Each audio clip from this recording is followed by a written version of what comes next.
আমাদের ফ্যামিলিতে সমাজে এখন খেয়াল করেন, বাপ মা মারা যাওয়ার পরে সম্পদ ভাগের আগেই সম্পর্কগুলো ভেঙে যায়। বোঝেন নাই কথা?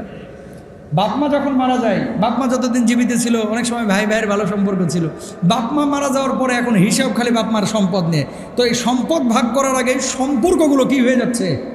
ভেঙে যাচ্ছে। বোনকে ঠকানো হচ্ছে, ভাইকে ঠকানো হচ্ছে। তো এরকম করবেন না। যার যেটা পাওনা, এই পাওনাটাকে বোঝাই দেবেন, ওসিয়ত করে যাবেন, লিখে যাবেন। অধিকাংশ বাপ মা, এখানে একটা বিষয় আছে যে যেই ছেলেটা বা মেয়েটা বাপ মাকে বেশি দেখেছে, সেই ছেলেটার বা মেয়েটার বেশি খরচ হয়েছে না।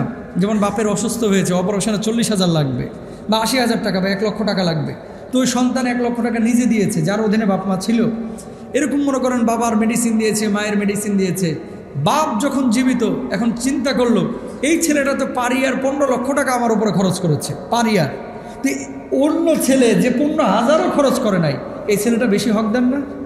এখন বাপ যদি মনে করে যে ওটার খরচা স্বরূপ আমি ওরা টাকা দিলাম, এটা কিন্তু জায়েজ আছে। বোঝেন নাই কথা? এটা কিন্তু কি আছে? জায়েজ আছে। কারণ 4 ভাই থাকলে, 5 ভাই থাকলে অনেক সময় এই জুলুমটা করে থাকে বাপ মার সাথে। অনেক সন্তান এরকম আছে না নাই? মার কোনোদিন খোঁজ খবর নাই, না ঈদ এসেছে, ঈদ গিয়েছে, এই তারপরে বিভিন্ন উৎসব এসেছে, চলে গেছে। বাপের কোনো খোঁজ খবর নাই, মায়ের কোনো খোঁজ খবর নাই। যেমনি মারা গেছে কোকিলের মতো উড়ে এসে হাজির, আমার ভাগটা কি দিবেন না? জুতার ভাগ তোর আছে, জমির ভাগ নাই। কথা বলেন ঠিক না? এগুলো কিন্তু উচিত না। প্রত্যেকটা বাপ মা সোচ্চার হন। সম্পদ কি 3 ভাগে ভাগ করবেন। কয় ভাগে?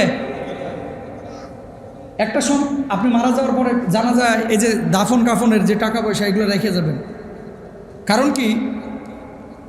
কারণ কি মানুষ মারা যাওয়ার পরে মানুষের মনুষ্যত্ববোধ নাই। তো এখন মানুষ মারা যাওয়ার পরে গ্রাম অঞ্চলে যা দেখবেন, কাফনের যে কাপড়টা কিনা লাগবে, বা এই যে এই কি বলে সুরমা বা এই আগরবাতি, কি ওই যে আরে ওটার কি কয়, সুগন্ধি পানি, এটার কি বলে, গোলাপ জল কিনা লাগবে, কর্পূর কিনা লাগবে। কিছু টাকা পয়সা লাগে না?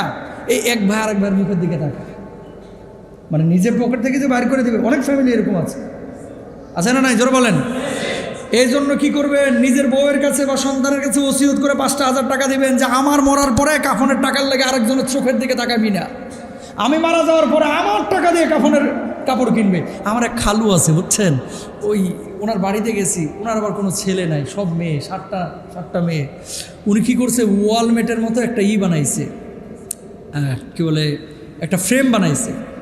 ফ্রেমের ভিতরে কিছু টাকা রাখছে, 1,500-2,000 হবে মনে হয়। আর ওখানে একটা ওসিয়তনামা লিখেছে যে আমি মারা যাওয়ার পরে আমার লাশ দাফন করানো, ধোয়ানো, জানাজা পড়াবে কে, ওখানে আমার নাম লিখে রাখছে যে আমি যেন আমি জীবিত থাকলে যেন ওনার জানাজা পড়ায়। তো আমি চিন্তা করলাম, উনি তো অত শিক্ষিত মানুষ না, কিন্তু এটা মাথায় আসলো কি করে? বিশ্বাস করেন, কিছু কিছু মানুষ সাধারণ কাজ এত অসাধারণভাবে করে, আলেমদের কলিজা ও হৃৎপিণ্ড কাঁপায় ফেলায়। উনি এমন একটা কাজ করেছে। প্রত্যেক মানুষ আপনারা মৃত্যুর পরে আপনার কাফনটা, আপনার দাফনটা, বাঁশ কেনা অথবা কবর খোদাই করলে তাকে একটা পারিশ্রমিক দেওয়া, তারপরে আপনার কাফন কিনা, কর্পূর কিনা, আতর কিনা, গোলাপ জল কিনা, এইগুলোর যে খরচটা আছে 5-7 হাজার টাকা দরকার হয়। ওই যে শেষ বিদায় স্টোর দেখেন না রাস্তার ধারে, ঢাকা সিটির ভিতরে শেষ বিদায় স্টোর, একটা কফিন থাকে আর ওখানে একজন বসে থাকে। ওটাই কিন্তু আসল ঘর ভাই, মানে আসল দোকান। কারণ আমার সর্বশেষ যাত্রার সর্বশেষ পালকি, সর্বশেষ যাত্রার সর্বশেষ ড্রেস, সর্বশেষ যাত্রার সর্বশেষ সুগন্ধি, সর্বশেষ যাত্রার সর্বশেষ গোলাপ জল, সর্বশেষ যাত্রার সর্বশেষ আতরটা কিন্তু ওই দোকানেই আছে। কথা বলেন ঠিক কিনা? মসজিদের 2 তলায় যেয়ে দেখেন, এই যে আপনাদের মসজিদও খাটিয়াটা কোনায় নীরবে পড়ে রয়েছে। খাটিয়া কিন্তু কেউ ধোয়ও না, মুছেও না। আর আমার গাড়ি প্রতিদিন একবার মোছা লাগে, ধোয়া লাগে। আপনার বাইকটা প্রতিদিন ধোয়া লাগে, মোছা লাগে। খাটিয়াটা কিন্তু আসল বাহন, কারণ এটা দিয়ে আমার সর্বশেষ যাত্রা হবে। ঠিক না ভাইরা আমার?